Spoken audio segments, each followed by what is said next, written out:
This is the Wheel of Time Spoilers podcast. Your hosts are Seth Jacobson and Patrick Heilar. Hi, I'm Seth. And I'm Patrick. Chapter 1 of Lord of Chaos, Lion on the Hill, and our symbol is the heron-marked sword. I'm curious, what do you think the lion on the hill is? Is that referring to Rand? I thought so. That this is sort of the patron Nile set a lion loose. Now that I'm thinking about it, yeah, what you just said, that was my initial response, but also in the beginning, in the read-in here, there's like a long description of how there's like what the outer city looks like, and then inside that is the inner city, and then inside that, on top of a hill, is the palace, the lion throne. That could also be a lion on the hill. Oh, that's much more sense. Makes much more sense. But I did immediately think of, like, Rand is the lion. He's on the hill right now, and he's making everyone around nervous, like Patron Neil said. Double entendre. Yeah. Although, is that the right way to use double entendre if it's not sexual in nature? I think that might be wrong. I'm guessing, though. I just looked. It looks like double entendre just means double meaning. Or it means, like, in French... correct me if I'm wrong out there, guys, because I don't really know any French. This is just what Google's telling me. It means, like, double here or here again or something like that, literally translated. Kind of like deja vu. If you have a deja vu about a double entendre, does that happen 4 times? I'm going to say yes. Okay. I don't know. Read us in, will you? Okay. The wheel of time turns, and ages come and pass, leaving memories that become legend. Legend fades to myth, and even myth is long forgotten when the age that gave it birth comes again.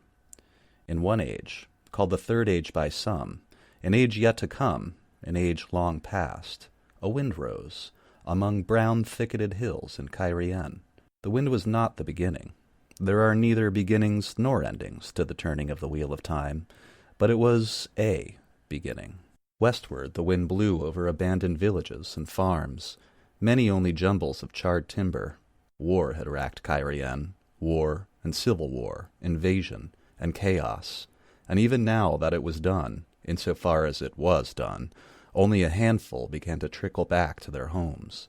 The wind held no moisture, and the sun tried to sear away what little remained in the land, where the small town of Meyron faced larger Erringil across the river Erinon. The wind crossed into Andor.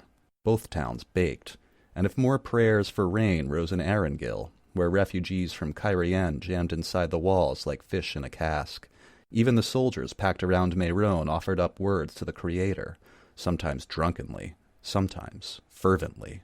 Winter should have been beginning to send out tendrils. The first snows long passed, and those who sweated feared the reason it was not so, though few dared voice those fears. Westward the wind blew, stirring drought-shriveled leaves on the trees, riffling the surface of shrinking streams bordered in hard-baked mud. There were no burned-out ruins in Andor, but villagers eyed the swollen sun nervously, and farmers tried not to look at fields that had produced no fall crops. Westward, until the wind passed across Camelin, lifting 2 banners above the royal palace in the heart of the Ogier-built inner city. One banner floated red as blood, upon it a disk divided by a sinuous line, half white, half black, as deep as the white was brilliant. The other banner slashed snow across the sky, the figure on it, like some strange golden-maned 4-legged serpent, sun-eyed and scaled scarlet and gold, seemed to ride on the wind. It was a close question which of the two caused more fear. Sometimes the same breast that held fear held hope, hope of salvation, and fear of destruction, from the same source. Many said Camelin was the second most beautiful city in the world, and not only Andorans, who often named it first, overranking Tarvalon itself. Tall round towers marched along the great outer wall of grey stone, streaked silver and white, and within rose even taller towers, and domes of white and gold gleaming in the pitiless sun. The city climbed over hills to its center, the ancient inner city, encircled by its own shining white wall, containing its own towers and domes, purple and white and gold and glittering tile mosaics that looked down on the new city, well under 2,000 years old. As the inner city was the heart of Camelin, and more than merely by being its center, the royal palace was the heart of the inner city, a gleeman's tale of snowy spires and golden domes and stonework like lace, a heart that beat in the shadow of those two banners. Stripped to the waist and balanced easily on the balls of his feet, at the moment, Rand was no more aware that he was in a white-tiled courtyard of the palace than he was of the onlookers among the surrounding colonnades. Sweat slicked his hair to his skull, rolled down his chest. The half-healed round scar on his side ached fiercely, but he refused to acknowledge it. Figures like that on the white banner overhead twined his forearms, glittering metallically, red and gold. Dragons, the Aiel called them, and others were taking up the name. He was dimly aware of the heron branded neatly into each of his palms, but only because he could feel them against the long hilt of his wooden practice sword. He was one with the sword, flowing from stance to stance without thought, boots scraping softly on the pale tiles. Lion on the hill became Ark of the Moon, became Tower of Morning. Without thought, 5 sweating, bare-chested men circled him, sidestepping warily from stance to stance, practice swords shifting. They were all he was really aware of, hard-faced and confident. They were the best he had found so far, the best since Lan went. Without thought, as Lan had taught him, he was one with the sword, one with the 5 men. And I thought I'd cut it there. We see the scene where Rand spars with them and knocks down 3 quickly, and the other 2 give him a really good fight. And finally, one of them does give him a good crack on the head at the end, and Rand orders them paid. And still nothing compared to Lan. Yeah. 5 of the best swordsmen he can fight at once. Almost makes up for not having Lan there to fight. Yeah. Which kind of wanted to note, because I had this thought in passing while rereading this, that it seems to me that Rand is doing this because he wants to train with the sword specifically, right? He could find some of the finest fighters or people that would spar him all day amongst his Aiel armies. And so my initial thought was, why is he paying Andoran men to fight him with a sword when he could pay, literally anyone else, real trained soldiers? And I think that that's the answer. Well, I think he's learning both, right? We learned that his training routine when he had Lan around was he trained with Lan with the sword for a while, he trained with Ruark with the hand and feet and spears, and then he'd go train with Asmodean with the one power. And he no longer has Lan to train with, and he's kind of replaced that with these 5 people. I would assume he's still training with the Aiel. But they're never going to train against him with the sword. He wants to learn the sword, and the Aiel are never going to spar with him with the sword. Yeah, so that was my thought. That's why he's collecting the best swordsmen he can find to help him learn, to spar with him. Absolutely. And putting out like an open call, I also want to bring up the point that it is the one thing that helps him sort of lose himself, and he is struggling with LTT in his head, the insane voice, with insanity. He's struggling with insanity, and training is the one time when he can sort of turn his mind off and just not deal with it for a little while, and just think about next breath, next movement, next swing, next attack, and not have to deal with the madman in your head for just a little while. Yeah. It's a meditative exercise. I totally get that. That's why I like to run. Yeah, just basically that. A lot of people say it's repeated and boring, but if you can get past that, the point where your mind is rejecting that, it'll shut up eventually, and that's a beautiful thing.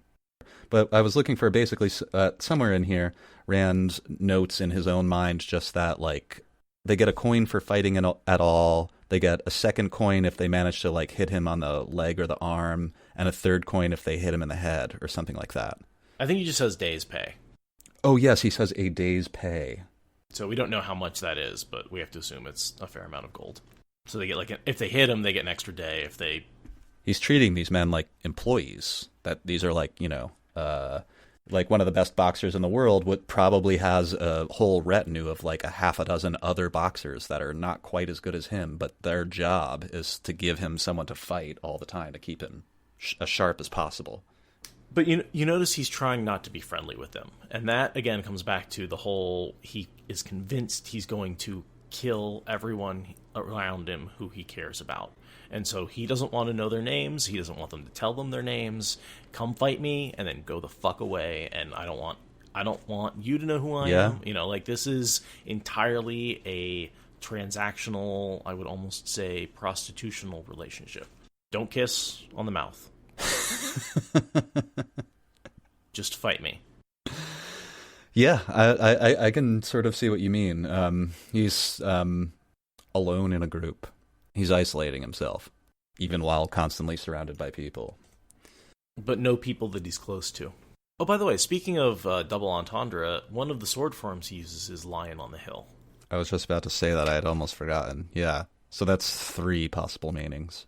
So it could be about his sparring, it could be about the city, it could just be about his presence in Andor and the threatening the rest of the world. There's some great sword forms, by the way, in this chapter.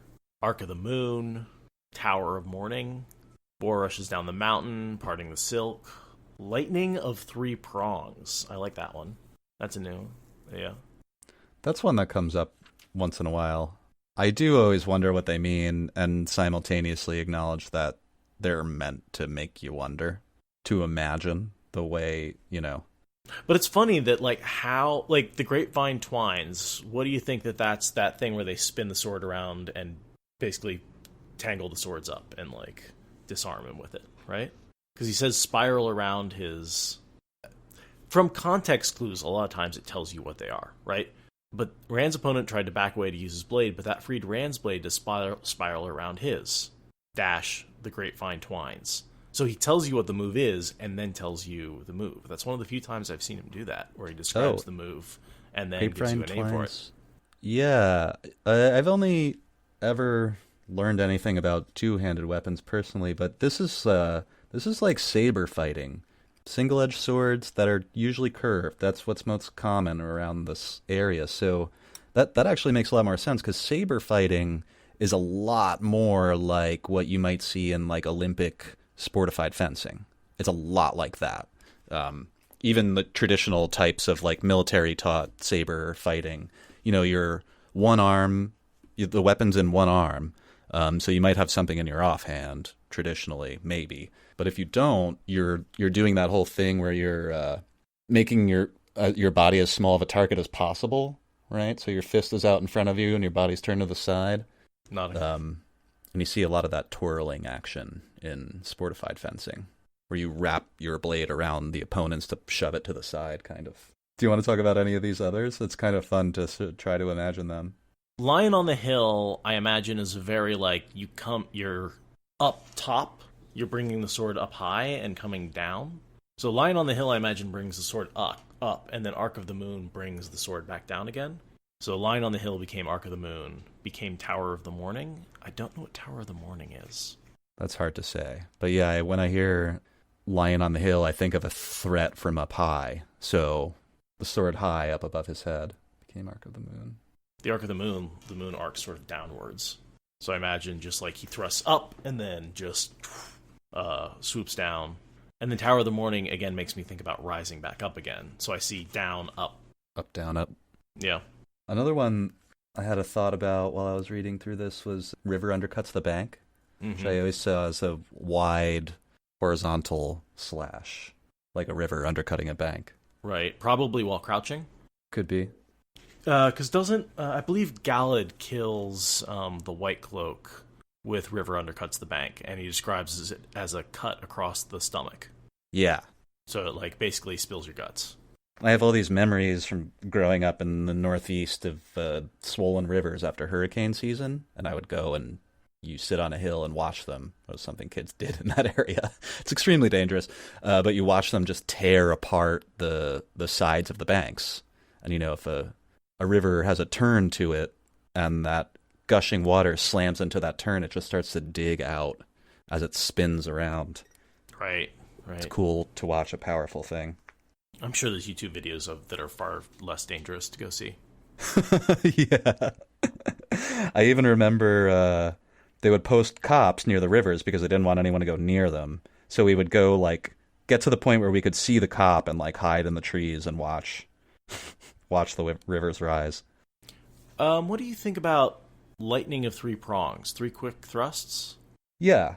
Another thought that I had while reading this chapter, and because I've been spending a lot of time on the internet looking at swords, because that's what happens when I get bored, and I'm quarantined right now.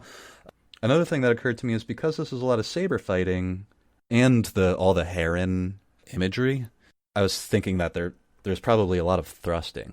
Because a saber, it's good for slashing and stabbing. It's not really a good cutting blade. It's not terribly heavy. And so you do a lot more work like that and like I said, I've never used these, but with a rapier or a saber, a lot more stabbing, particularly a rapier. Mm-hmm. They're just not heavy enough to really do a terrible lot of damage when you swing it in a wide arc. I mean, some, of course, but it's not going to be like a broadsword. Cut a horse's head off in one swing. You're never going to do that with a rapier or a saber. But you could probably take a man's head off. You might be able to kill him. I think I'd go that far. Probably not take it all the way off, It doesn't have that nice thick spine like a chef knife might. Because it makes me think that these are this blade is a little heavier than a standard saber. It could be. We get little bits of description about the swords, but we don't get a lot of information on, like, could Rand cut a horse's head off in one swing with the sword that he has? Is it heavy enough? It is when it's made out of flame. Different. Then it's just a lightsaber. Doesn't matter how heavy it is. Yeah, Rady, I don't think there's much that I would describe as a rapier in the Wheel of Time. A saber, though, and I also noticed later, it might be in the next chapter, I forget, because I read them at the same time, but Bashir's sword is described as, what is it called, loop-hilted? Or, like, circle-hilted? Was it spiraling quillions? I think that was the description, which is like one of those swords where very pirate. The crossguard bends down and spirals around in a cool shape, but it protects the hand. You punch with it. Didn't the guy in Princess Bride with 6 fingers have one of those? Probably, because that's like the same time period, or I'm saying time period as if Ranland applied yeah, to I was that. gonna say level of technology. Yeah, I should say. But I've always imagined Ranland swords look a lot more like what a Marine's saber might look like now. Something a hell of a lot like that. Maybe a little longer. I've seen that picture where it just sort of has a cross guard. It's a long, curved, single-sided blade. And that's pretty much exactly what I always pictured. Yeah. They look like they're two-handed weapons. They're a little bit longer than your standard saber, and they have a two-handed hilt. So I'm wondering if maybe the extra length gives it a little more, it's going to give it a little more thickness and a little more heft as he's swinging it around. I look at these sometimes. These are really popular to train with in the HEMA, or historical European martial arts community, because there was a long segment apparently of, I believe, German history where swords were illegal for most people to carry, and this sword is called a long knife. I'm posting it up to, or Messer, but its nickname was the long knife. And because it only has one edge and a thick spine like that, it was classed as a knife, even though it's like 4.5 feet long. It's for cutting me see what I posted there. That may also be a good example of what's happening in Ranland right now. And anyone who's audio only and you're listening to this a week from now, just Google Messer sword, Messer. Anna says Messer just means knife. So, knife sword. Yeah. Big knife. There's a knife sword and a sword knife. But yeah, this is it's like what you would imagine, Braveheart's sword, except there's only one edge. The other edge has a thick spine like a chef's knife would. A tang. Yeah. So they could be a lot more like that. And with one of those, I bet you could cut a horse's head off. And so that's a knife sword. So I was thinking a sword knife would be like a tiny... machete? A sword that like had 2 blades, but like was actually in the size of a knife. Oh, yeah. I know there's funny American laws about things like that. Yeah.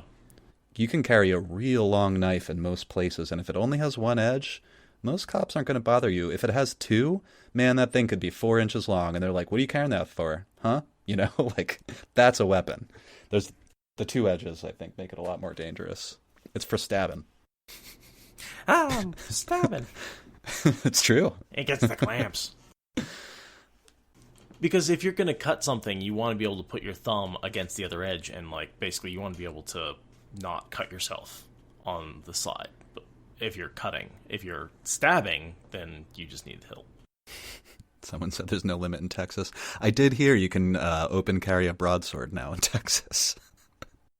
Yeah, I heard that that's a new law, not an old law. Oh, Texas. I don't know why I find that so funny. I mean, less dangerous than a gun, I guess. Yeah. It just means that someone cared enough, or a group of people cared enough to be like, we want to carry our broadswords, and got in touch with their... No? Texas Blade says no. Does the right to bear arms also include, like, swords? Right? I bet you could go in and argue that the... It's an arm. The Second Amendment protects sword carry, open sword carry, especially in a place where you have open gun carry. Seems like you should be able to argue for all sorts of weapons. Our local Texan says yes, that was basically the argument put to the legislature. I'm putting words in your mouth, Texas, but... There's some recap. There's a fair amount of recap here after the fight. Yeah. I like how he uses Tarvalon coins to pay off the guys. He smirks to himself as he uses... Darvalon gold to pay them. And the next thing we sort of have is a series of politics as all of the Kyrianan nobles try and manipulate, basically are toadies, assholes, whatever you want to call it, to Rand to attempt to get power. And not even that, it's just like they don't understand his perspective. They just can't get that, like, as I was reading that, I don't know how to explain to you that you need to be kind to people. Right? Like, if you don't understand that, we can't even start this conversation. And there's a big group of nobles here who seem like quite a few of them come from different lands. Some are Andoran, some are... I think there's some Kyrianans here. And Amarilla, where's she from again? She's from neither of those, I believe. Tyr? Or is she Kyrianan? But he sent a bunch of the Andoran nobles to Kyrian that were trying to undercut him because it was this chaotic place. So now that's coming back to bite him in the ass, including Amarilla. Yeah. So yeah, these are all basically a bunch of people who betrayed him or don't really want him there, but know that he's the power, so they have to kiss his ass. Yeah. They know all power comes through him now, more or less. That if any of them in that room even want the throne, they're going to have to go through him. And so we see... they all kind of clap for him when he wins and he's paying everyone, and they're like, oh, you're so fast and strong, my lord dragon. And it's simpering and immediately irritating. And Rand hates that. And most of these characters are pretty minor nobles. We only see once or twice. Some of them are only in this chapter. The ones I do want to talk about is Elenia and Jared, who do lead a rebellion in Andor. And so they are sort of part of the issue and part of Elaine's ascension to the throne. Elenia and Jared, like, really do want to take the throne. And there's a point where Jared is like, doesn't really want to keep doing it, but Elenia is like, no, come on. We have to keep going. Jared isn't really nearly as ambitious as she is. Yeah. House Sarand. This is Elenia and Jared, our husband and wife, it looks like. And that was, I talked about this, I can't remember if it was on or off recording, so I'll say it again really quick. As Rand is talking to them, as they pay their compliments to Rand, and everybody is kind of going around a circle, competing at licking Rand's boots, and that's from Rand's point of view. But just that Elenia is wearing cuffs and long collars of white lions of Andor on the long sleeves and high neck of Elenia's matching red gown. Rand wondered whether she thought he would not recognize the lions for what they were. But he doesn't say anything. She tries to make a claim to the throne. And Dylan actually locks her up. That's what it is. So Elenia attempts to basically say, I'm queen. And Dylan's like, no, you're not. You're imprisoned. And I believe Dylan is one of the others who has a good claim for the throne, but she's the one that doesn't take it, isn't she? Yeah, she throws all her support helps... behind Elaine. Yeah, she becomes a major Elaine supporter, and basically one of the major reasons Elaine is able to take the throne is that Dylan does support her through the roughest of the times. This is the whole confrontation when Elaine comes back to the throne and Dylan's waiting there for her, and she says, you know, do you mean to take the throne? And she's like, basically, I'm not going to take it from any man. She's like, well, then if you're taking it for yourself, I'm with you. I'm not taking it from Rand. Yeah. So that was Dylan. And then Dylan was her, basically her loyal follower from then on out, and really sort of became her main steward for running Andor. I initially want to say, good on Dylan. Good on you for not trying to grab up power. But if I was in Dylan's position, I'd be like, you have the power. Yeah. I'll help out from the background. Kings and queens don't have a long history of surviving Yeah. in these last few years. Nah. Like, You're a target. there's the Forsaken, there's the Dragon Reborn snatching up. I don't think any rulers are still around from the beginning of the series by the end of the series. Are there almost like one or two kings, maybe? Like Barrelane survived, and Mayenne, a couple other little, tiny kingdoms, but most of the kings and queens in this time were either used by Forsaken, abducted by Forsaken, or taken out by Rand. It's bad to be king. Yes. Yes.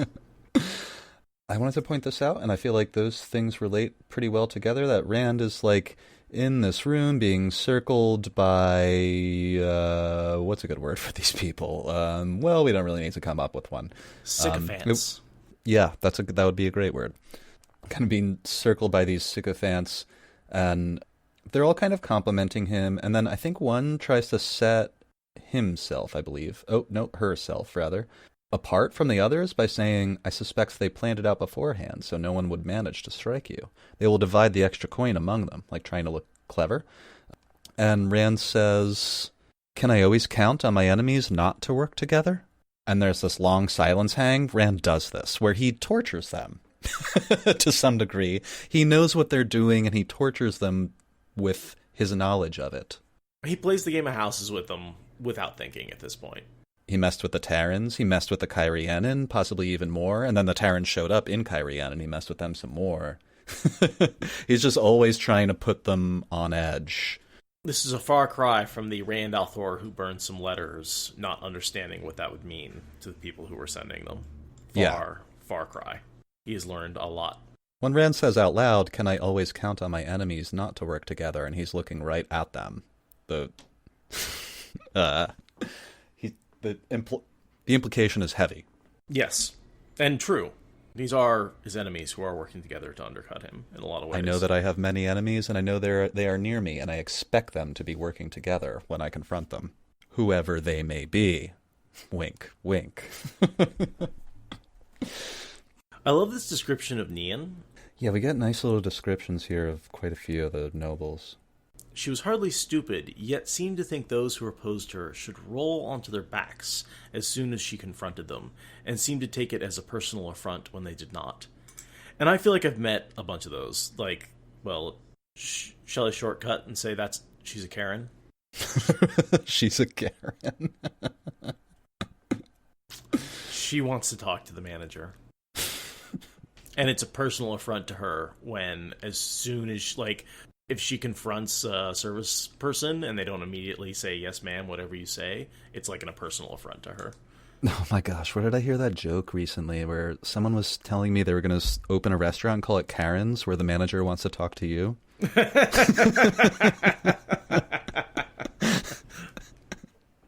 Listen, I'm disappointed with the way you walked in here and the way you took the seat. Clearly, you didn't know what you wanted when you sat down. You're taking too long to look at the menu. You changed your order midway through, which is not okay.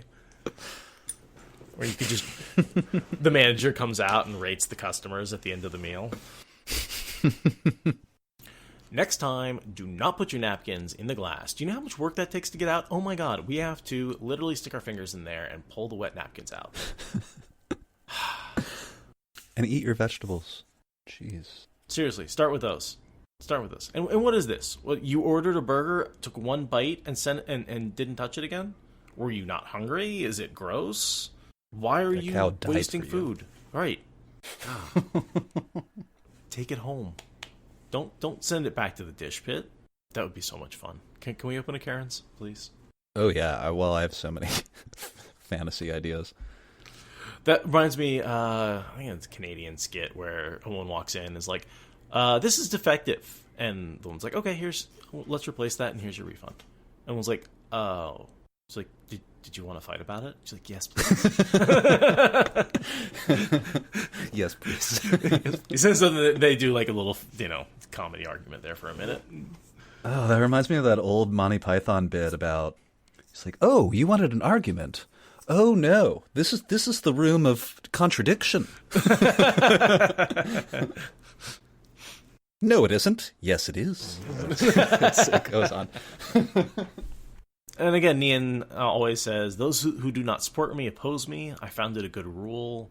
She's trying to basically say anyone who doesn't immediately support Rand is a traitor to him, trying to implicate everybody else in the room. It's just a lot of heavy-handed game of houses. I'm here to support you. But they're all traitors. So it's like... And heavy-handed, I feel like, that's an important adjective there, because Rand notes that in his head as well. He's like, man, after dealing with the Terrans and then the Kyrianan, this is easy. Dealing with the Andoran plots, which are less subtle, apparently. Yes. No, and they've made that point a couple of times, that the Andorans are much more blunt, straightforward. Yeah. Which, I mean, if you think about the Two Rivers folks, makes a lot of sense. Yeah. And the Kyrian are much more tricky and sneaky, and even the Tiers folk tend to have, because they have the whole caste system, so they end up with a pretty significant amount of politics. But Andor kind of just has a queen, and they've been stable for long enough that they haven't really needed... They haven't had a lot of power turnovers. They haven't needed to do politics in the same way. That's true, too. Power has been secure here, so there's been less opportunity for the families to angle against each other. But just think about what Kyrian has been through, right? This is the second time the Aiel have ravaged them in the last 20 years. The death of Layman, and all of the Demandred family depravity that seemed to mess with the whole continent. Well, Kyrian's been burned twice in a generation. Taron Gill did a lot of fucked up things as well, trying to manipulate himself into the throne. So he undercut a lot of the power of Kyrian, trying to get the throne. Hopper Lives is saying Taron Gale. I think Gale. That's right. Yeah. Sounded right to me. In any case, I was about to say, I have a read that starts with Bashir walking into Rand dealing with his sycophants, and it's that was a really fun scene, the dialogue between them, so I have like 2 or 3 pages there.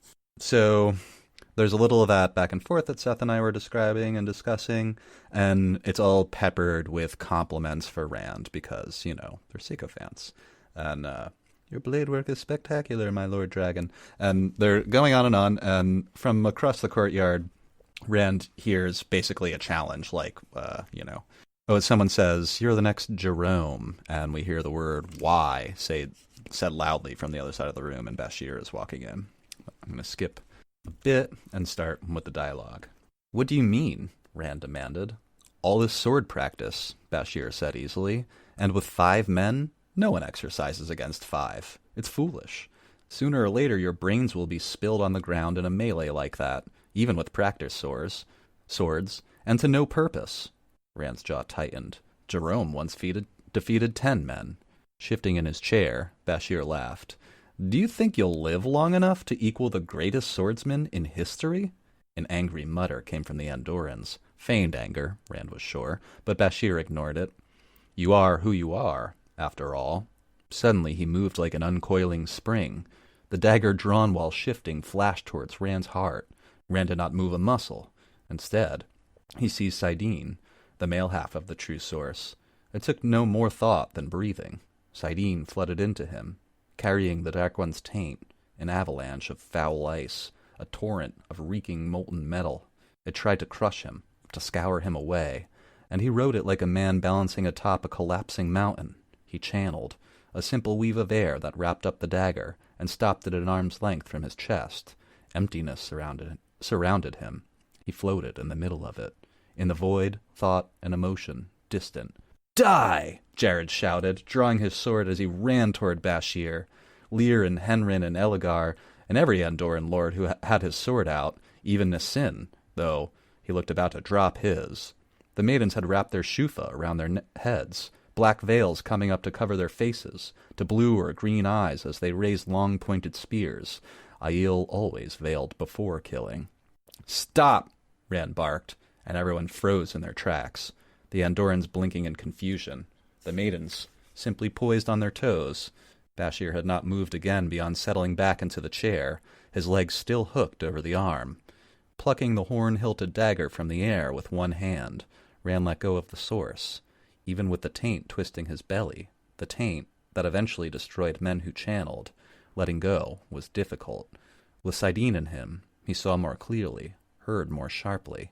It was a paradox he did not understand, but when he was floating in that seemingly endless void, somehow buffered against bodily feeling and emotions, every sense was magnified. Without it, he felt only half alive, and some of the taint seemed to remain behind, but not the mitigating glory of Sidene, the deadly glory that would kill him if he wavered an inch in the struggle with it. Turning the dagger in his hands, he walked slowly to Bashir. "Had I been an eye blink slower," he said softly, "I'd be dead. I could kill you where you sit, and no law in Andor or anywhere else would say me wrong." He was ready to do it, he realized. Cold rage had replaced Sidene. A few weeks' acquaintance did not cover this. The Saldean's tilted eyes were as calm as if he lolled in his own home.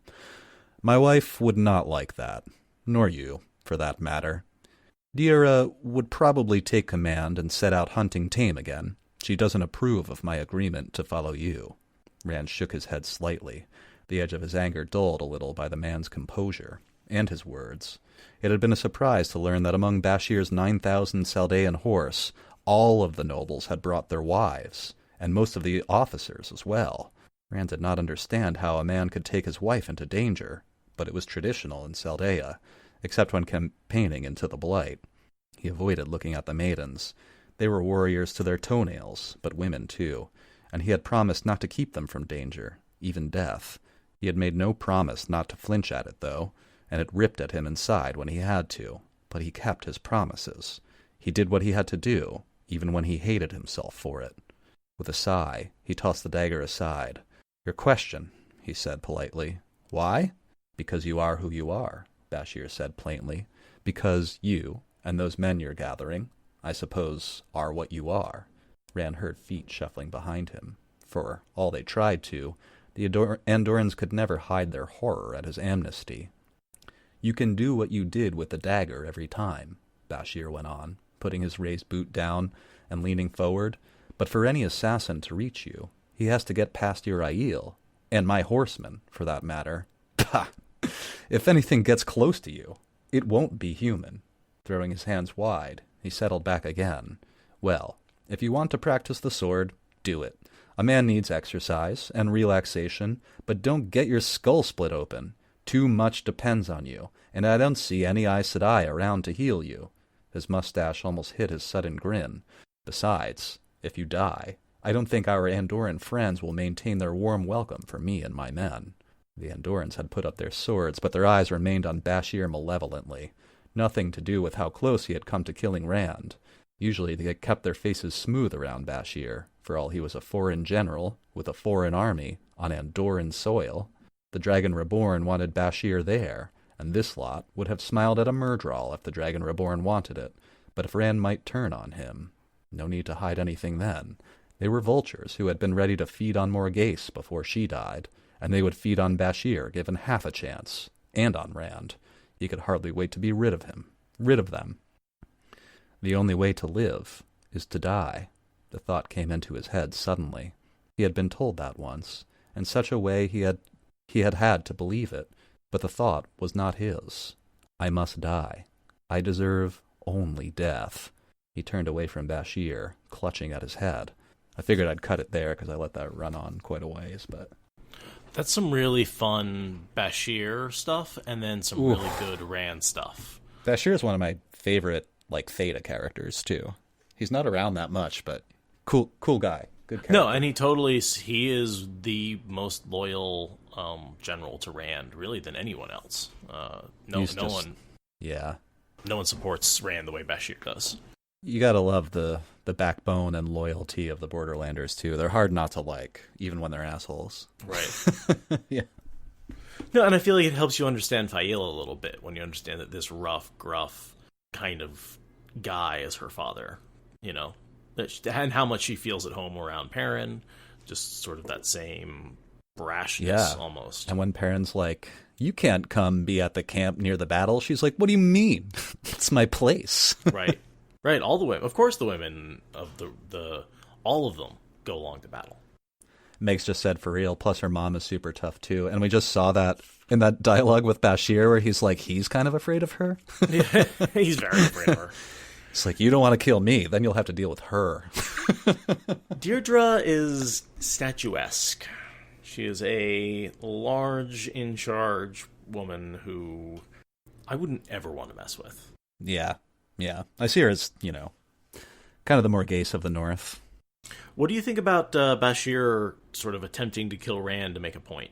I think that's a very soldiery, gruff man thing to do. Bashir's making the point. Rand gets it.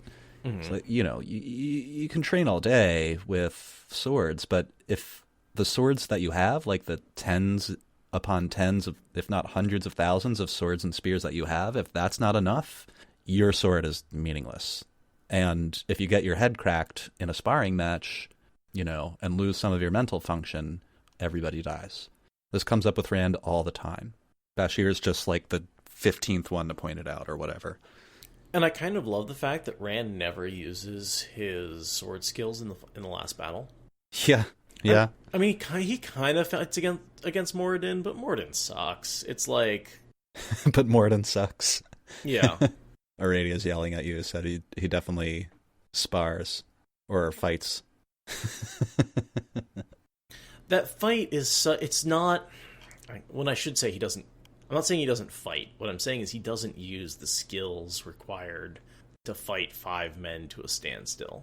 I hear you. When you first said that, where my head went is that it's mostly useless. That all the training with the sword that he's done. I hear what you're trying to say. All the training with the sword that he's done can really only be said to help him insofar as like the learning mental discipline and keeping his body in great shape. Those things are important. But you're not going to kill the Dark One with a piece of steel. Yeah, he doesn't thrust the blade. There's no grand battle where, no man will kill me. I'm no man. Steel thrust into your face and you die. Right? Like, I like that the final battle is metaphysical, not dependent on his sword skills. Radia says he does use the skills to walk in there and have a decent duel with only the one hand. That's true. That's something that his father gives him, at the last minute. Yeah, sorry, I didn't mean to imply he doesn't use the sword in the last battle. That was poorly worded. I'm just trying to say that... For fuck's sake, sorry, I'm just laughing. I'm just saying, for the amount of build-up and effort and practice and repetition we get about the fighting and the debate between Taim and Rand and about whether sword fighting is worthwhile or not, and then this whole battle with Demandred calling Rand out and saying, "Come fight me, I'm the best sword fighter," and you sort of it builds up to this epic sword fight between Demandred and Rand, for the last battle, as like Demandred becomes Ne Bliss and is inhabited by the Dark One, and they become avatars of the Creator and the Dark One and fight it out, sword battle. I'm glad it's not that. That wasn't what I wanted. No, this is much deeper than that. Yeah. I'm going to bring it back around to your question, though. I think that Rand doesn't really listen to him, but I think Bashir raises a really good point, and the swinging the dagger at him is... He's showing him that, you're a king now. And if you're a king, that makes your one of your most important goals being the best swordsman in the world, then you're wasting your time. But not just a king, you're also an incredibly powerful magic user. And the magic will always be more powerful and always be more important to you Yeah. than the sword skills. Now, of course, as I'm sitting here, I immediately thought of a counterexample, which is when he goes to Faltara to take out not Faltara, Farmatting. Thank you, Jackson. Farmatting, yeah. So in Farmatting, the sword skills do come in handy because he does kill. Although I think he only kills like one or two of them. Fane takes out like the rest, and yeah. Oh yeah. And then I think he abandons some others because they convince Gosh, him that, what book is that in? That's right before he cleanses the source. So Not to put 9? you on the spot. Yeah. 9? Yeah, that feels distantly away. Yeah, he wants to take out those threats before he cleanses the source, because he thinks they're going to come after him when he starts to cleanse. Land kills Torum, and Fane kills the 2 rogues. So yeah, I think Rand kills one of them and sends another one running. But again, there's just not a lot of payoff for all the time he spends training with the sword. I was just going to say, with the exception, I think, of Bashir's point when he says basically, like, listen, I'll give you this. Every man should have good exercise every day. And I understand that this is also very relaxing to, like, go and do this daily. You know, you get your gym time in. It makes you feel good. It helps your mind, helps your body. That's all important. But if your goal is to be the finest bodybuilder that the world has ever seen, well, you have a nation to run. I feel like that's a good point. Bashir's point. You know, go ahead, go to the gym, but you're not a bodybuilder. Like, right. Stop it. Don't stop spending 8 hours a day in the gym. You have other things to be doing. Yeah. Yeah. You're not a gym rat. You're a leader. That's my analogy, you know. The president should go to the gym, or any leader, you know. It's the right thing to do. You're going to be mentally clearer and more likely to beat that common cold in the winter or whatever. But I mean, but if you only have a limited amount of energy for your entire life, you don't want to run that battery down too early. But you know, if you're the president of the United States and your goal is to, like, punch the enemies of your nation into submission, then, you know, this is just right. Not well thought out. You know, is what Bashir is saying essentially. Now, if you happen to be the leader of the nation and a one-man nuclear arsenal, that's a slightly different situation. I guess. It's like if you're the leader of the nation, a one-man nuclear arsenal, and you're spending all your time bodybuilding, it'd be like, dude, that's no. Why? Like, you don't need to get that stronger. You can either nuke somebody or tell us. Go for a jog in the morning. I get it, but, you know, don't make this your whole life. All right. Well, we've beaten that point into the ground with a fair number of way too many analogies. Cut half of those. Yeah. The most important line, I think, from that entire read is the only way to live is to die. Yeah. Because he says he's heard it before from a location that he has to believe, but the thought was not his. Sorry, that's what I was looking for. So he'd been told that this once in such a way he had to believe it, but the thought was not his. The reason he has to believe it is because it was the answer to his question from the Snakes and Foxes, how do I survive the last battle? Yeah. But the thought was not his because it's coming from LTT. To live you must die. Right. We've been, this is a bit of a things to look out for thing. I've been having this thought recently. I want to be paying close attention as the series progresses from basically this point on to how much of this information Luce Theron is giving Rand. I'm liberally air quoting like all the words in this. Is stuff that Rand could have already known, like this. Like, why does Rand think that that's not his thought when that has been his thought before, right? Like, all my thoughts come unbidden to my mind. They're still mine. Because he's insane. Well, yes. But it's just his perception. And like I said, this is just something I'm going to try to pay close attention to. Because I don't know if that's a good argument or not, to be honest. But I think a lot of this stuff he would probably already know. And to the point where, like, he invents the death gates when Luce Theron's in his mind and stuff, or reinvents, sure, but he already knew that Shadowspawn couldn't go through gates and it would kill them. Why not try using, you know? Sure. He could have had the thought. I mean, I do think he's coming up with weaves that already existed. Like, these are pre-existing weaves from the Age of Legends that are springing fully formed into his head. Oh, yes. And my other point is, like, Avienda comes up with weaves that nobody's seen in thousands of years or whatever, but nobody says that her past life self is whispering thoughts into her mind. Sure. Yeah, that's a good point. We do have a lot of characters who are powerful enough to come up with quote-unquote same, Egwene, Avienda, Nynaeve, Rand, all the channelers who are, all the Emmons Field channelers spontaneously come up with new weaves. Yeah, Desmond, I know you say that as a joke, but that's a good point. Rand quotes, "I'm not insane, I just have a crazy man in my head telling me to kill everybody." That's kind of the definition of being insane, right? Like... Yeah, and this is definitely in Chapter 2, but Mazrim Taim, they have their conversation, which is super interesting in any case, brings Rand the seal. And this is, I believe, the first time in Chapter 2 here where we see Rand really alarm everyone in the room. Correct me if I'm wrong, it could have happened before, but Mazrim Taim hands Rand one of the seals of the Dark One's prison. Rand accepts the package, which is wrapped in like a cloth or something. He feels it, and he knows what it is, and he immediately lifts it above his head and starts mumbling to himself, "Break it, smash it, break it." And like, it's this really creepy scene. And then he flashes back and everyone's staring at him, particularly Tame, who's like, "What the fuck, dude?" Which I'll wait to speculate on what Tame is thinking there in that scene, because I have my own thoughts. But yeah, I guess the point that I'm trying to make is like 10 minutes in book time from here, or 10 minutes in Randland time from here, Rand is whispering mad ravings, and he's about to smash one of the seals of the Dark One's prison on the ground. It's there. It's here. Yeah, he's insane. And I think I said something about that I was just editing some Fires of Heaven episodes.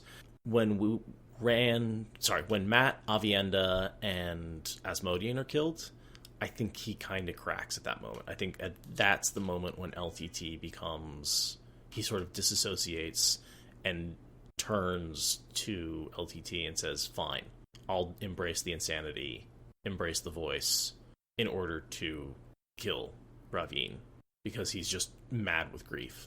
And from then on, we're seeing LTT as this mad voice in his head, as opposed to before that moment, we were only seeing LTT as sort of the odd thought or information.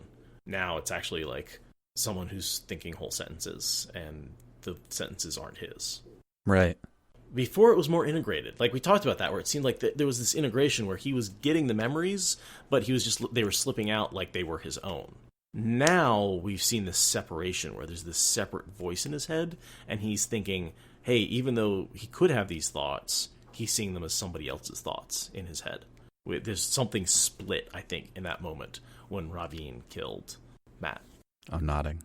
Yeah. And then, of course, over the next book, and especially when he's in the box, Rand fully embraces that madness and fully embraces the voice in his head and is just like, yep, that's a voice in my head, and that's over there, and I'm over here, and he keeps those separate. But I do think Darth Rand is all about having this madman in his head driving him insane. Yeah. And him slowly slipping into that madness and slipping into that voice and becoming LTT. The mad voice in his head is going to become him full time. These arguments make a lot of sense to me. Particularly, I feel like a lot of the reactions are Rand's reactions and not Lews Theron's. Although, Lews Theron did go insane in the end, yeah, and all that, but... Rand is the one that's afraid of Aes Sedai. Right. Lews Theron was never afraid of Aes Sedai. They were his allies, really right up until the end when he acted without their help, and that was his mistake. He just didn't wait for them. Right, yeah. There's no separation. That's the whole thing. Like, he's not afraid of Aes Sedai. He is Aes Sedai. I'm sure Lews Theron was threatened by other powerful channelers around him during the War of the Powers. There's obviously danger there, but we don't see a lot of sign of like constant assassination attempts or anything. It's Rand that's afraid of constant assassination attempts. It's Rand that's afraid of channelers. That's all him. It's Rand who hates Taim. This is my theory.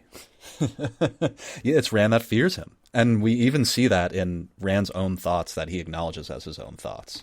I just sort of had a thought that perhaps the reason that and this will come up in the next chapter, I think, but the reason that Rand hates Taim is he speculates, I think Taim would hate me because he tried to be the fake dragon and I'm the real dragon, and I think he'd be jealous. I think Rand has the opposite problem. I think he's angry at Taim for trying to be the dragon, for being a false dragon. He's basically like, fuck you, I hate you for trying to be a false dragon to usurp my place, and I want you to die. And that comes out through the LTT ranting and raving. That's why he always rants and raves. It's not because he's a dark friend, it's not because he's tainted, it's not because he's evil, it's not because he's going to betray him, it's because Rand is jealous. Because he's constantly worried that someone's going to try to usurp his power, which they are. And another thing, a point I've brought up many times over the series, is that we can criticize Rand for being paranoid, but wouldn't we also criticize him for not being paranoid? You know? Like, no, dude, they really are out to get you. They really are. Right. Yeah. Watch your back, my man. Are you paranoid if they really are following you? Yeah, that's always the question. Yeah. Some of that, too. Like, he should be a little nervous. Yeah, I'm guessing that there's a lot of people. I mean, he's made a lot of enemies taking over multiple kingdoms, and most of them are in this room right now. Yeah, right. Yeah. Sometimes I wish I could go in there and just be like, Rand, okay, listen, I'm from the future. Here are the people you can trust. Anyone not on this list of names? Suspect. Would you put Varen on that list? Nah. If nothing else, just like, here's a list of people you can trust. Yeah, I mean, and some people are just going to take way more detailed. Like, you can sort of trust Varen, but you can't really. Like, when it comes right down to it, you just don't know. I wouldn't. How about Egwene? I guess so. But, I mean, I can only say... That's tough. Varen's a lot more complicated. Because at any point, she could be compromised and, made to kill one of them. And they'd probably let her right in, because everybody trusts Varen, pretty much. Or, I mean, insofar as anyone trusts anyone. But do you think Egwene would, try and control him for his own good at some point when she's Emerald? Oh, I'm so sorry. I thought you were asking me if I would tell Egwene to trust Varen. But would I tell Rand to trust Egwene? Rand to trust Egwene. She'll never stab you. She won't stab him in the back. I do see how if things could have gone a little differently. That is tough to say, because I feel like if her loyalties had to be split between the Tower and partly herself, I feel like the Tower and partly her own training is what she's loyal to there, and Rand al'Thor, her childhood, boyfriendy thing. I don't know what she would pick. I think she would pick herself and her training, but I don't think that she would sell Rand out. Not on purpose. No, not on purpose. But I do think that in the guise of trying to help him, she may have done some things to hinder his plans, for certain. And we see a little bit of that in the last battle when she's trying to stop him from breaking the seals. Now, again, working together is always better than separate, and they do figure out, hey, we shouldn't break the seals right now. We should break them later. Yeah. That's a good point. She would help him, but in her own way. Moving back to the text here, Bashir and Rand are kind of idly chatting for a bit after the whole stabbing incident. Yeah. There was a good line here. The only person he can trust in this room, again, Desmond, the only person who can trust in this room pulled a knife on him. Everyone else is just going to stab him in the back. Bashir tried to stab him in the front. That's how you know you can trust him. To show him that it could happen, yeah. To show him where the threat really might be coming from, I think is kind of the point. Well, and I just love the contrast. Bashir's the only one, literally everyone else is going to stab Rand in the back. And Bashir's like, nope, I'm going to stab you in the front. Now you know you can trust me. In that case, we see Rand and Bashir talking about their plan for Ilion, because apparently Bashir, Matt, Rand, but it looks like those three sat down and went over a plan to crack Ilion and take Samael out. And Bashir is saying, it's a good plan, and, that's going to work really well. Ilion will crack like a nut. And then Bashir says, an interesting fellow. Young Matt Cawthon, Bashir mused. I look forward to speaking with him again. He never would say who he studied under. Was it Agelmar? I hear you've both been to Shinar. Rand said nothing. Matt's secrets were his own. I'm skipping ahead a little. But Bashir goes on. Rand says nothing at all, rather. And Bashir says, "He's young to have studied under anyone. No older than you. Did he find a great library somewhere? I'd like to see these books he's read." "You'll have to ask him," Rand said. I just like this scene because Bashir won't stop. He knows that he's missing something. He's like, there's no way this young kid, like, was he an apprentice to one of the other great generals? And I just never heard of him? Like, how did he come up with these excellent plans? Bashir won't shut up about it, but Rand just doesn't answer. Well, Bashir is like one of the top 4 generals in the world, and he sits down next to this kid, and this kid is like... just as good as him, yeah. Or in some cases, yeah, Rand mentions that Matt came up with more of the plan than Bashir did. Where did he learn? Who taught him? So he immediately thinks it's Agelmar, and then he switches to, I heard you guys spent a bunch of time in Shinar, and he's like, maybe it was one of the Shinarans he could have learned from. But yeah, I mean, basically, it doesn't make sense to him. He's like, even if he did spend a year learning, like, there's no way he could be this good already. Like, Bashir's like, come on, who did he apprentice with? Is he a Damani? What's going on? Did he read a book? I suppose he read a book at once. I don't think he did. Oh, boy. I guess the only other thing to walk us up to the readout is that Bashir over the last few pages has been kind of peppering into their conversation like, yeah, but all these plans are well and good, but you're going to need some Aes Sedai. You're going to need Aes Sedai. Mm-hmm. And I'll start the readout because it plays right in. And this is Bashir saying this again. You need the Aes Sedai, Althor. Rand hoped Bashir was half this dogged when it came to fighting. That was the man's reputation. But yet had only reputation in a few weeks to go by. You can't afford to have them against you.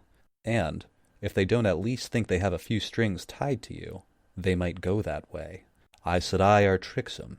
No man can know what they'll do, or why. What if I tell you that there are hundreds of Aes Sedai ready to support me? Rand was aware of the Andorans listening. He had to be careful not to say too much. Not that he knew much. What he did know was probably exaggeration and hope. He certainly doubted the hundreds, whatever Egwene hinted. Bashir's eyes narrowed. If there's been an embassy from the tower, I would know, so... His voice dropped to a near whisper. The split? The tower has really split? He sounded as if he could not believe the words coming out of his own mouth. Everyone knew Swan Sanche had been deposed from the Amerlin seat, and stilled, and executed, so rumor ran. Yet to the people, a division in the tower was only conjecture, and few truly believed.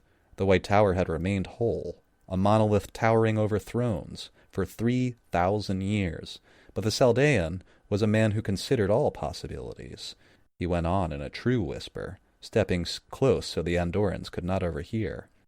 It must be the rebels ready to support you. You could strike a better deal with them. They'll need you, as much as you need them, maybe more. But rebels, even Aes Sedai rebels, won't carry nearly the weight of the White Tower, certainly not with any crown. Commoners might not know the difference, but kings and queens will. They're still Aes Sedai, Rand said just as quietly, whoever they are. And wherever they are, he thought dryly, Aes Sedai, servants of all. The Hall of Servants is broken. Broken forever. Broken. Ilyena, my love. Ruthlessly, he quashed Lews Therin's thoughts. Sometimes they had actually been a help, giving him information he needed. But they were growing too strong. If he did have an Aes Sedai there, a yellow, they knew the most of healing. Perhaps there had been one Aes Sedai he trusted, though not until shortly before her death, and Moraine had left him a piece of advice about Aes Sedai, about every other woman who wore the shawl and the ring. I'll never trust any Aes Sedai, he rasped softly. I will use them, because I do need them. But Tower or Rebel, I know they'll try to use me, because that is what Aes Sedai do. I'll never trust them, Bashir. The Saldean nodded slowly. Then use them, if you can. But remember this. No one resists for long, going the way Aes Sedai want. Abruptly, he barked a short laugh. Arthur Hawkwing was the last, so far as I know. The light burned my eyes. Maybe you'll be the second. The scrape of boots announced an arrival in the courtyard. One of Bashir's men. A heavy-shouldered, hatchet-nosed young fellow, a head taller than his general. with a luxuriant black beard, as well as thick mustaches. He walked like a man more used to a saddle under him than his own feet, but he handled the sword at his hip smoothly as he bowed. To Bashir, more than to Rand, Bashir might follow the Dragon Reborn, but Timad, Rand thought that was his name, Timad Ozkan, followed Bashir. Anila and 3 other maidens fastened their eyes on the new Saldean. They did not really trust any wetlander around the Karakarn. "There is a man has presented himself at the gates," Timad said uneasily. "He says it is Mazrim Tame, my Lord Bashir." Dun, dun, dun. So this, to me, is a chapter all about setting up the end, right? We get... In a lot of books, we have the first chapter sets up what's going to happen at the end of the chapter. So at the beginning of this one, what we have is Taim and the founding of the Black Tower that's going to set up Dumai's Wells. And you have the whole plan to take out Samael, which, of course, immediately gets undercut when the box happens. But the whole first half of the book is building up to this plan to punch Samael really hard when he's not looking. Yeah, more or less, yeah. and that's the plan that Bashir and Matt came up with, and Rand is fully in support of. And that's something that we're going to have. I want to get into a little more detail about, even though it eventually doesn't matter all that much in the end. But I do like the whole misleading, we're going to set this whole book up to attack Samael, but in the end, it doesn't happen.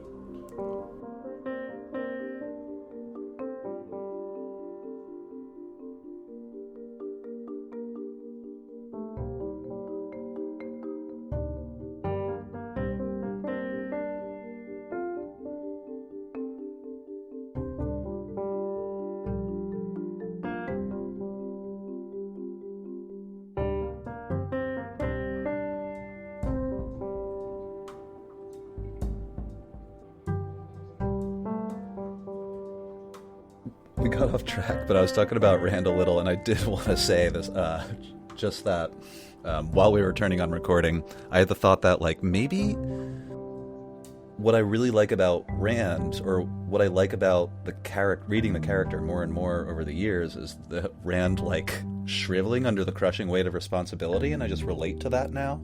Whereas when I was a teenager, that didn't really make any sense to me, you know? Like... you don't really get that yet. You don't understand. No. It's really all on you, dude. Right, when you're a kid, you don't realize that, like, hey, there's no one else is going to do this. You have to. People probably aren't going to help you, but if there's really a crisis, you can just, like, Mom, even when you're 17, 18, 19, you know. And Mom will probably come fix it. 34, 35, 36. If not, you can at least crash there and get a couple of free meals, you know? Right. It's fine. It's cute when you're a teenager. When you're a grown-up, that's not cute anymore. Although we all miss it. Heck yeah. And I feel less and less shame about admitting that, too, the older that I get. I think that's part of it as well. Wait, you mean I have to cook myself every meal? All of them? Every day? That's a lot. And I have to buy all that food and then you have to clean all the dishes too. After. Right? Oh fuck! I know. Yeah. What is anyone thinking wanting to become an adult? It's and like every 4 weeks, there's bills, which are stressful as hell. Right, Aradia? It is rude. I already paid them. Why am I doing this every 4th week? Dude, I just gave you like half my paycheck. You want it again? Again? Every freaking month. You have your own kids. Like, that little bit of extra time and money I have left at the end, like, I can just, you know, blow that. If I want to. Like, it doesn't matter. Right. It's not like I have to worry about my kid maybe getting sick next week or something, you know? No, I mean, I don't think we could do this podcast if we had kids. It would be hard. It sure would be. To find time when we can both get a chance to talk. It has been cute recently to listen to, like, you know, I listen to tons of different podcasts, and a lot of them, like, you can hear kids playing in the background now and, like, random noises. Did you hear the toilet flush in the Supreme Court hearing? So, Yo, that's real though. I mean, if Yeah, everybody's totally. just walking around on their phones, like, I heard it on a bunch of news stations where there was apparently the Supreme Court justices were calling into arguments on a phone, and no one knows who, but somebody flushed a toilet on without muting. So, and the only people on that call were like high-powered lawyers and the Supreme Court justices. I figure those Supreme Court justices, most of what they do is like sit around and listen to people argue, right? And then they eventually just decide. I mean, sure, they do a then lot of writing. Yeah. Put together why they think that this is the best, but I would think that in some of these hearings, a bunch of these old people sitting around a table just listening. I mean, I think they do less of that than even normal judges. They do a lot more like reading proposals and Challenging arguments directly. I've seen them do that sort of thing. Yeah, writing opinions. But the Supreme Court only hears arguments a couple of days out of the month. Like, they don't hear a lot of arguments. They're very picky about what they hear and when they hear happens it. too. There's like Supreme Court season. Yeah. Sometimes they're just like, no, we're not going to help you with this. That, as much is them making judgments, as when they say no, what they're saying basically is the lower court was right. Yeah. And that's as much a judgment as, whether they take up a court case matters as much as the judgment they make on it. So they have a lot of power, even if they're not sitting there hearing cases. And so I don't know what their day-to-day is when they're not in front of a jury. I mean, it's a lifetime appointment, so they don't have to do a hell of a lot. I don't know. Did you watch the RBG documentaries? One was about her life, and I think another one was more about like her legal career. But it was adorable to watch her talk, and some of it is like the day in, day out of what her life is like, just being a Supreme Court justice. It made a big splash when everyone found out that she had a personal trainer, and she like lifts and stuff. I mean, she's an old woman, but that was in the documentary too. That actually makes a lot of sense. Yeah, I mean, if you're trying to stay on that court as long as you can, lady, please take care of your health. There should be a team. Okay, anyway. Do you even lift, Judge? She sure does. There's screenshots. I think when you're old, resistance SNL training made fun is of one it the best too. things for you. Oh, okay. Oh yeah, absolutely. I mean, SNL will make fun of anything, but sure, poorly. The problem with SNL is all the quality. They just don't have good quality control. They just put out junk all the time, and like they throw it at the wall. If they took a little more time, and I know it's live, but I wish they just took a little more time to refine their craft a little bit, because there's good stuff in there. They just kind of throw it at the wall. yeah, I'm sure some of that is because they've got 6 days from their last show to. I guess it's a little different. Are they putting out a new show every week still? God, I have no idea. Honestly, I don't think so. I haven't seen anything on YouTube. I would assume they're shut down. They've put out some stuff, but I'm not Okay. sure if it's a full show or not. Like little skits here and there, but Yeah, like I said, I'm not caught up with them at all. I don't think they're allowed to work together yet, like in the same room. Right, which has got to be hard to do a sketch comedy when you're Yeah. stuck by yourself. So, oh yeah, I saw Brad Pitt doing the Fauci thing. That's right. That's great. Yeah. I didn't know that. Fauci said I mean, I think it was the tongue in cheek. Like, someone was like, "Hey, Fauci, who do you want to play you in the movie?" And Fauci was like, "Brad Pitt." And so Brad Pitt was like, "Okay." Yeah, Fauci was definitely joking. But I could see Brad Pitt saying yes to that. He seems like a nice guy, good sense of humor. No, and the skit was really cool. Actually, it was a nice tribute both to Fauci and the people who are doing their best to make people safe. Made scalloped potatoes last night. They're Nice. tasty. I was thinking about doing that recently, but I started at like 10 o'clock. They were done at like midnight 30. Yeah, I got in a little over my head on that one, but I didn't quite have enough cheese sauce. So there are a couple of potatoes that are a little dry, just because they don't have the sauce in them that they really need. But I got overzealous on the amount of potatoes, and I didn't quite make the right ratios. But it's still super tasty. do you make like a queso to do that? Like a milk cheese A little bit of spices. Yeah, I did a little bit. Made a roux, added some milk to it, and then cheese to that to just make a cheese sauce. That was one of my favorite things in the whole world when I was a kid. Scalloped potatoes. Yeah. Yeah, they're super tasty. Particularly from the corner of the pan, like the burnt part. That's that's my favorite. Well, I made them in the cast iron. It's all burnt around. It's all got that crustiness all around the bottom and the edges. That's the way to do it. Burnt cheese. Mm-hmm. It's the way to my heart. Yeah, it'll get stuck in there too. Just a little burnt cheddar. A little burnt cheddar. You got me. Oh man! So one of the things I really, if I ever get back to work, we do those. We have those nights, and there's a word for it. Forgive me, I'm not recalling it. Where basically they take the cheese and hit it with a blowtorch, and then scrape off the top of it onto a plate, and they have all these exotic cheeses, and we do that, and we just like serve cheese onto a plate with the sausage and stuff. Oh wow! Just the melted cheese is just the melted cheese. That's what's blowing my mind. So we get like one of those big wedges, that has it's like pounds of cheese, and then you just hit it with the blowtorch until it's soft, and then scrape it off. And you get this like pile of melted cheese. You do that with 3 or 4, and you get cheese for dip and pretzels. And oh my god, Radio said that's downright erotic. I'm nodding to that. That's what I'd be doing right about now if work hadn't shut down. I'm disappointed. I have no idea when or if we're gonna go back. Yeah, at this point, me and Jules have been in touch with our owners, and they're like, if and when we go back, like you two are 2 of the people we're going to take back right away, but they just don't know when that's going to be or when business will pick back up. I mean, and I know I'm committed to coming back, but I'm definitely not like the first person. I'm probably his 3rd cook. Yeah. So he's going to bring 2 others at least back before me, maybe even, yeah.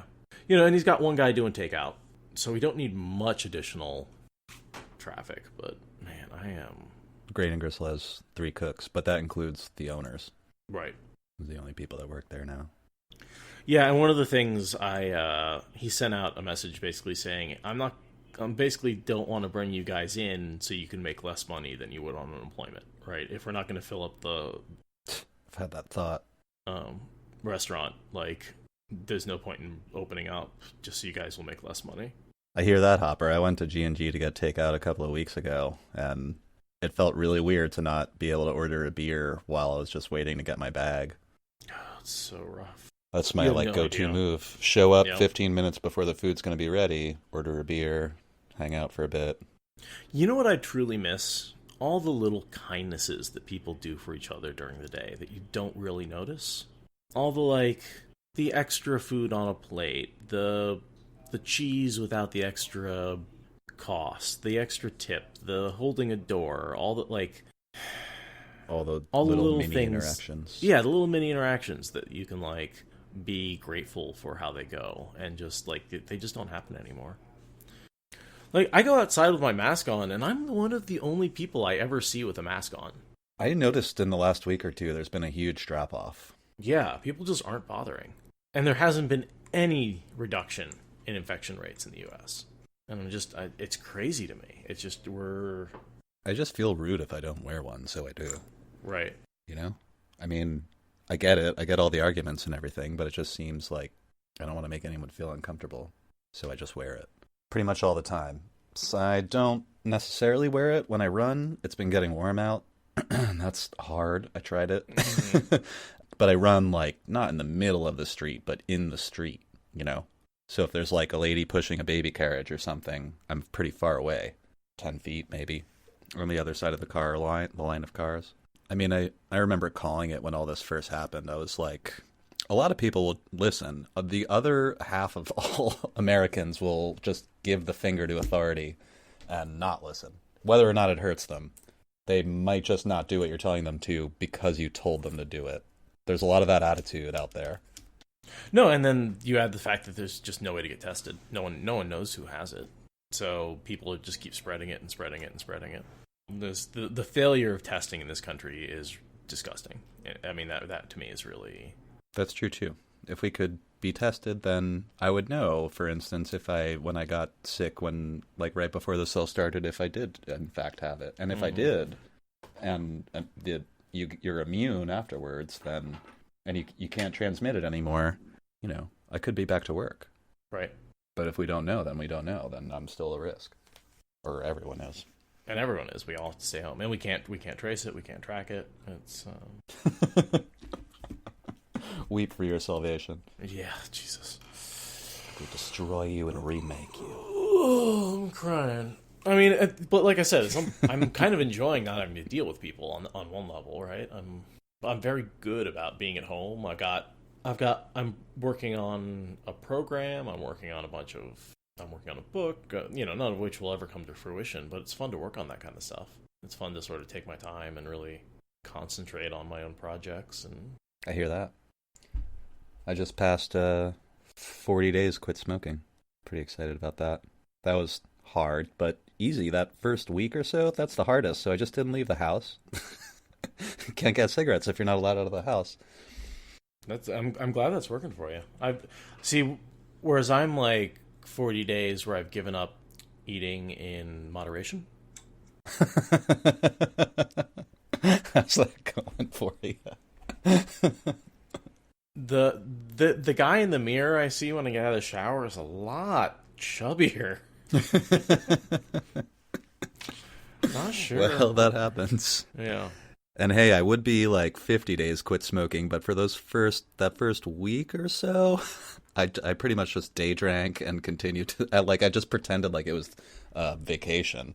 For that first week, we didn't really, just like, well, I don't know.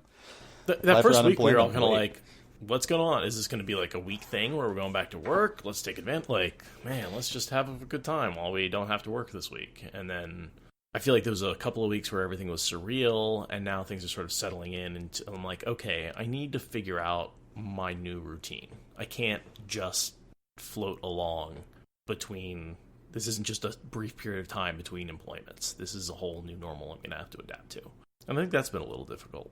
Who knows? Maybe the people in power will get so desperate that they'll give us mandatory minimum income, and then we can really start figuring it out. We can be artists. Yeah, and maybe I'll win the lottery. I don't think we got about equal odds. Thank you for listening to the Wheel of Time Spoilers podcast. Rate us in the Apple Podcast app or support us on Patreon. Is that good enough?